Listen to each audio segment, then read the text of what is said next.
Sa ang kabubuton sa Dios. Son sang paagi nato masayran nga kana maong kabubuton sa Ginoo. Kini apasumpay higala igsoon sa pangutana sa atong igsoon si Roger Montalban. Kini may atong i-discuss karon sa atong programa dahunog sa mga pangutana, opinion o tubag.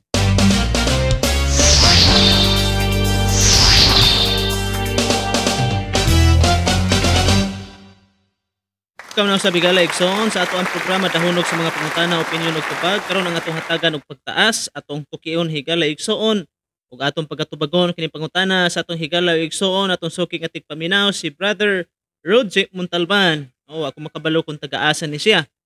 Ug ang iyang pangutana mao kini. Matud pa niya, unsa ang kabubuton, Brad? Okay. So Brad, unsa ang kabubuton ni Kristo?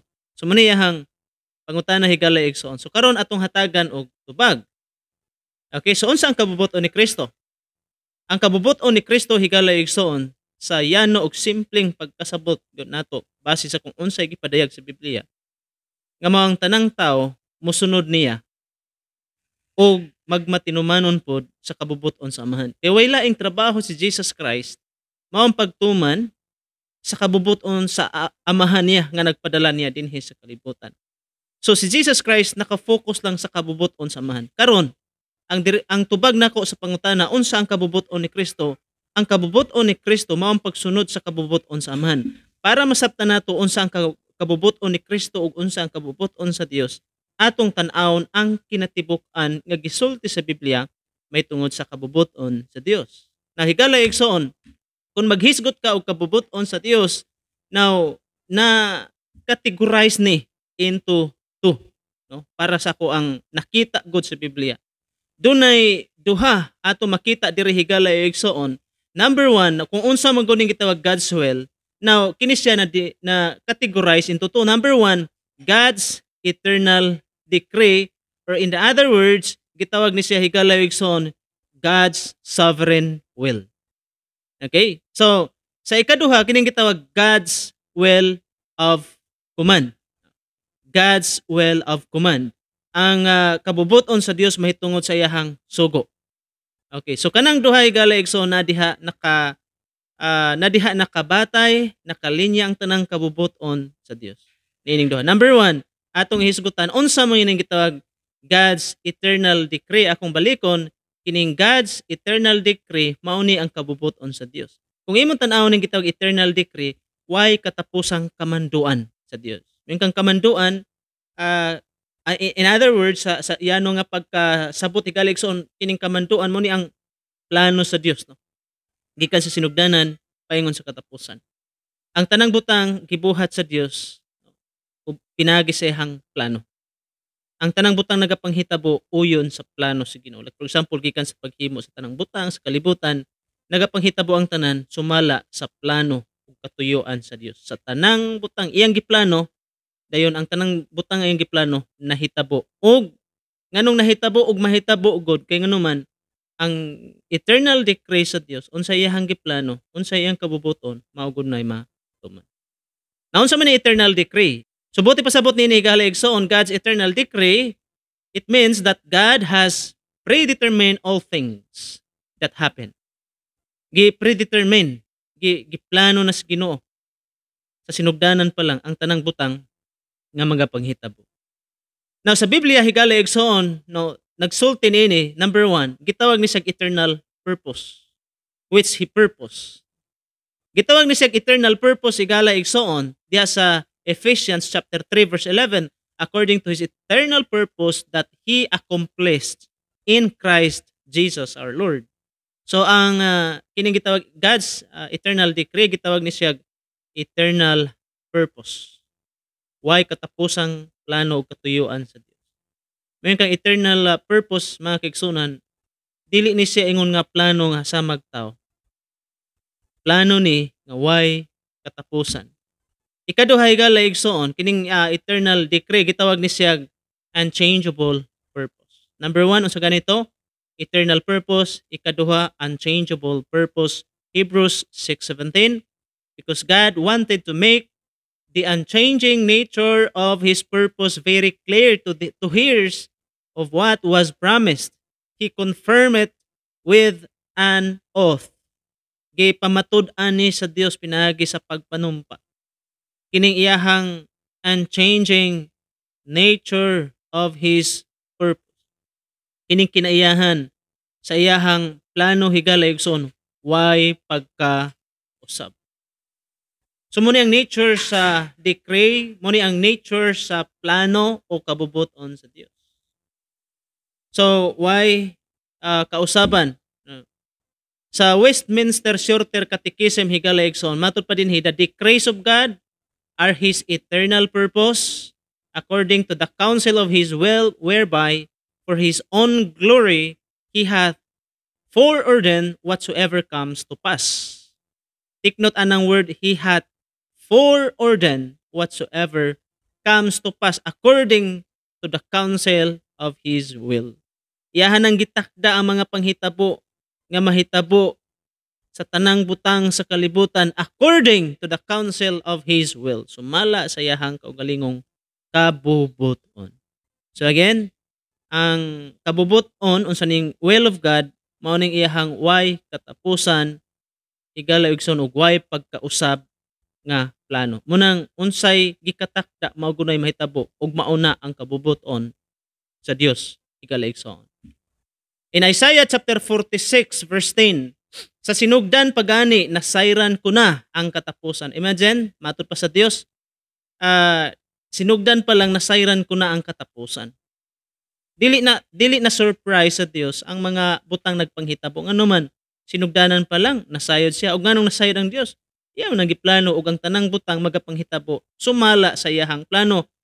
Og nahibaluan ko na ang sangputanan bisan kun wala pa nahitabo.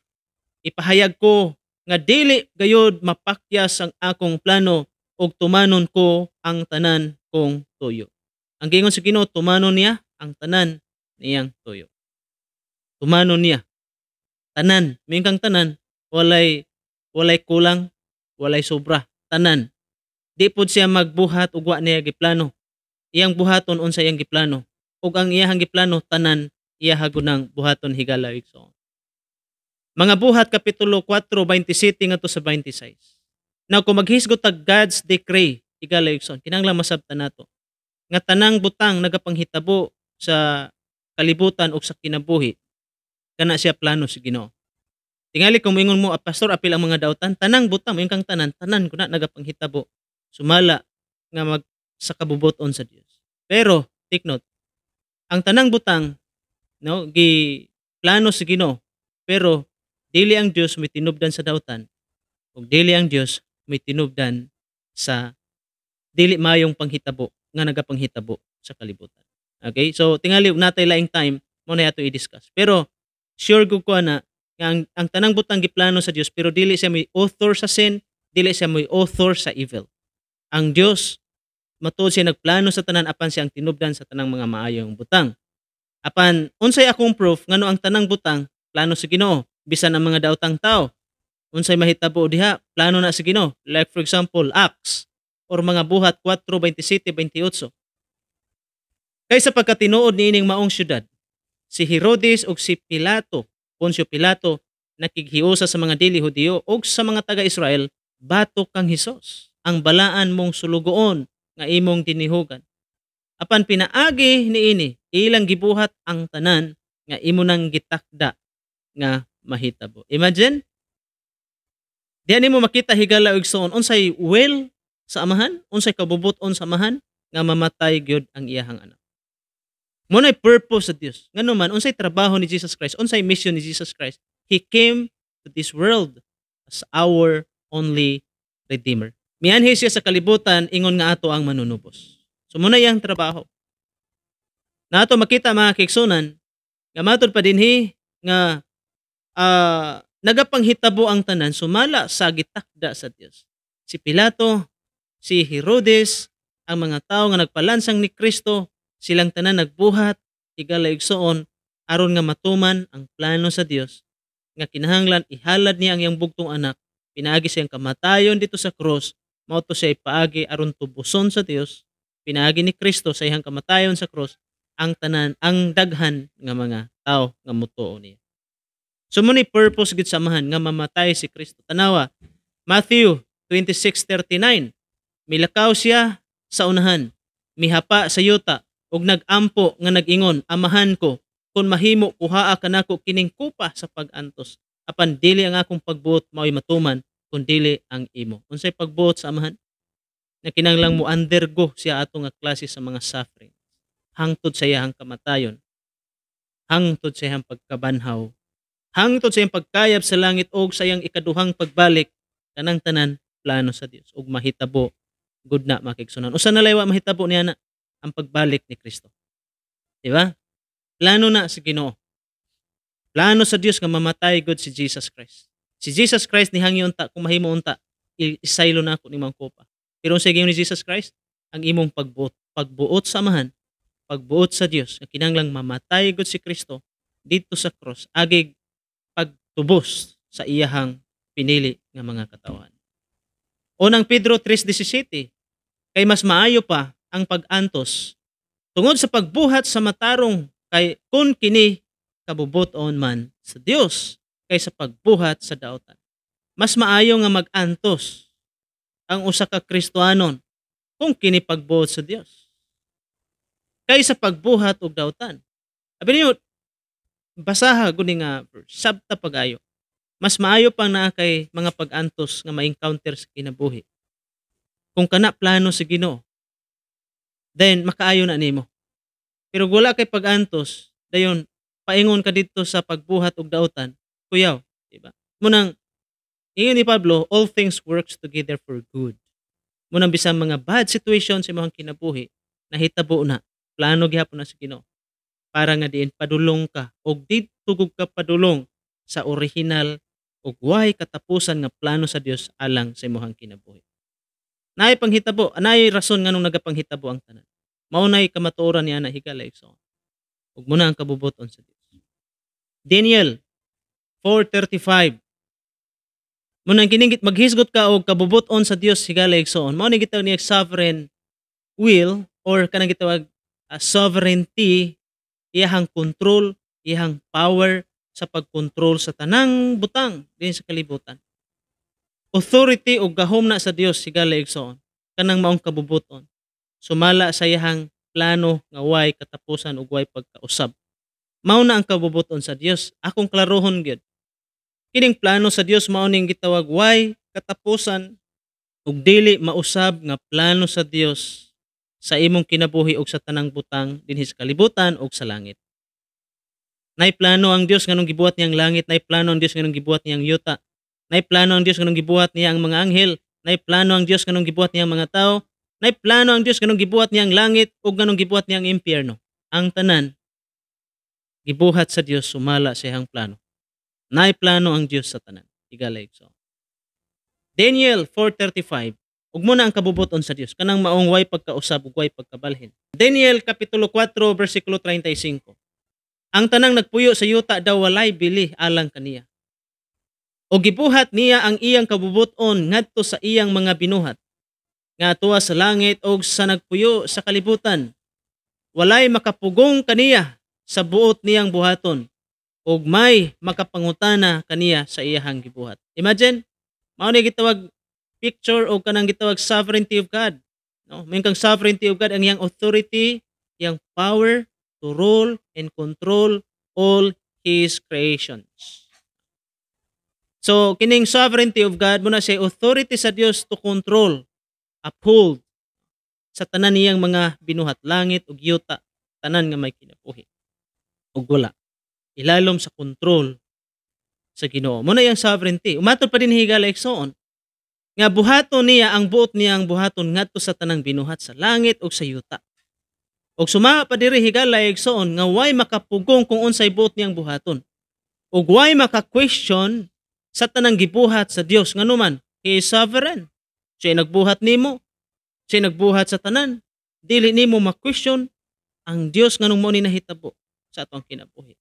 Ingon ana kahalang do ng Dios. Munang higala igsoon kung maghisgot tag will of God, mao nang iyang way katapusan nga katuyuan ug plano no sa tanang butang, langit ug yuta ug sa tao. Okay? Ato lang nakuha ang point. Medyo lalom man gud ni siya kung mag-isgot mo tog will of God.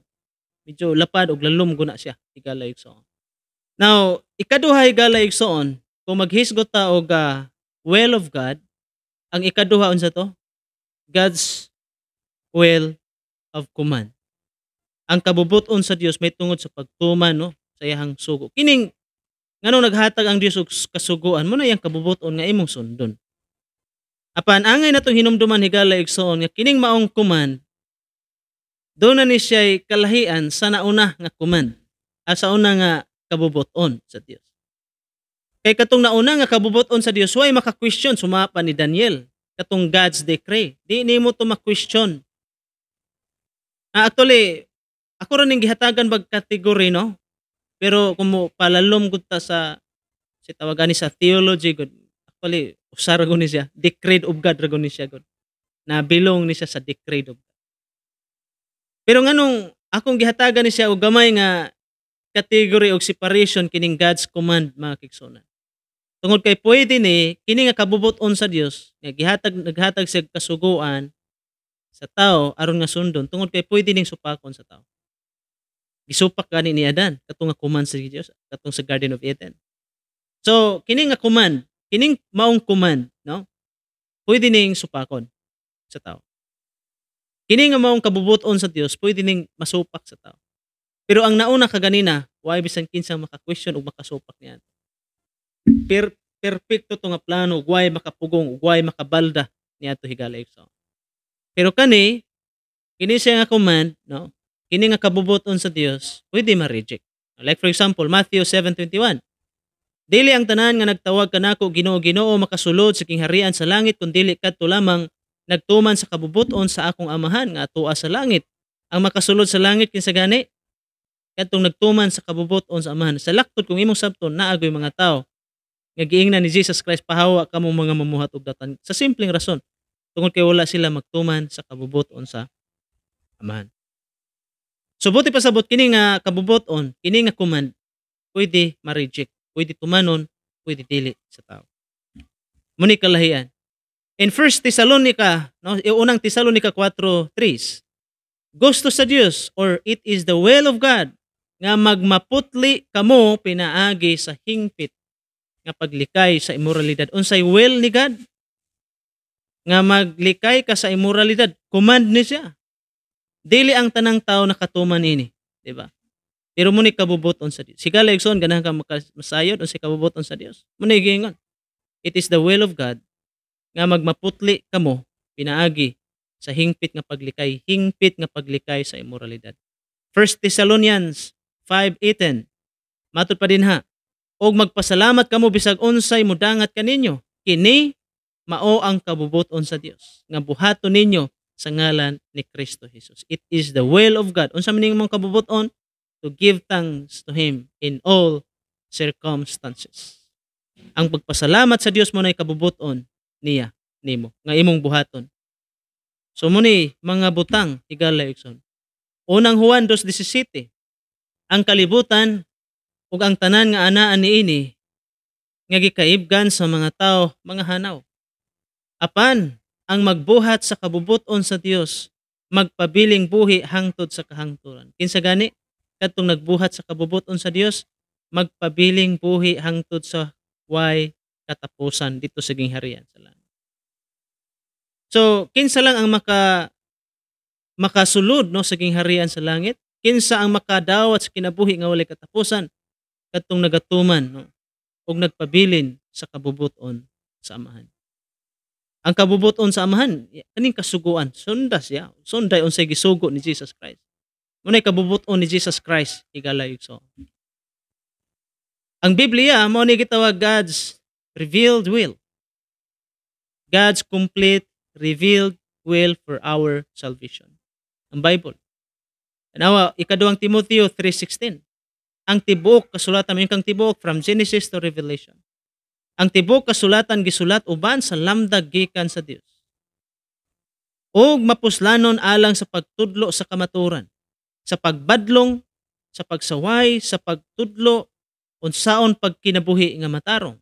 Sa ingon, nag-alagad sa Dios masangka pag-ayo ug maandam sa tanang maayong buhat.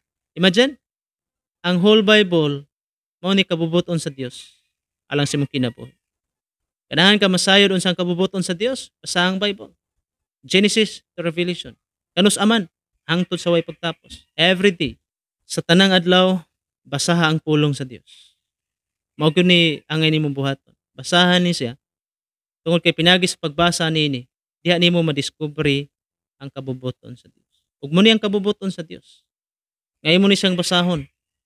Tungod kay gisulat ang Biblia aron badlongon, tudloan, sawayon ang tawo ug tudloan sa pagkinabuhi nga matarong. Aron nga sa ingon masangkap kita ug maandam atong kinabuhi sa pagbuhat og mga maayong buhat. Ang kabubuton sa Dios nga magbuhat kag mga maayong buhat. Apan higala igsoon, dili ka makahimo sa pagbuhat og maayong buhat kun wa kay pagsabot kabahin sa Biblia. Tingali na kay buhat nga maayo pero without proper understanding of the Bible, tanan nimong gibuhat samar naghugawng trapo sa mga mata sa Ginoo.